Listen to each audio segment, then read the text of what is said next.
Yes, it's fairly narrow in terms of who can qualify. I come to you this morning from a neighborhood where the city admits that for the better part of the last century, blacks were segregated. And so they came up with this program.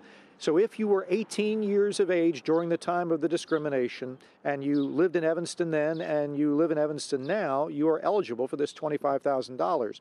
Now, originally the program was just for mortgage assistance, for home renovations, for home purchases, but now they've expanded the program to just make it a cash payment, $25,000 in your pocket. The organization Judicial Watch sued over the original program. They say the cash payment now goes way too far. The $25,000 is really just going to go into someone's pocket, and it's not going to necessarily go back into the community. At least before, if it was paying off a mortgage, if it was doing repairs to the house, that would bring up property values for everybody. You know, there would be good incentives for the entire city.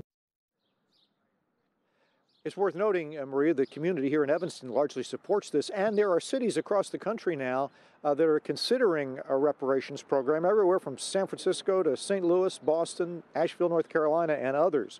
And there is now an organization called Mayors Organized for Reparation and Equity.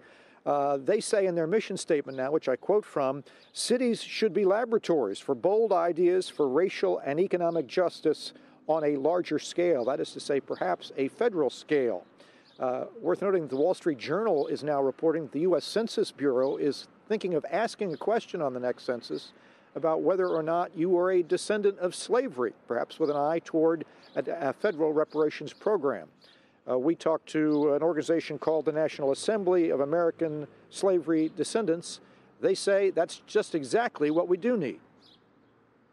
Having that kind of data on the federal level helps for the federal national reparations fight to do reparations for persons who are descendants of U.S. slavery. And it also helps states that are also considering their own reparations programs too. We make the argument that what's good for the descendants of persons who were enslaved in the United States is good for every single American. When we're doing better, every single American and the country as a whole is doing better. Of course, Maria, the question is, where's the money come from? Here in Evanston, it is coming from a tax on cannabis sales. Elsewhere in the country, still to be determined.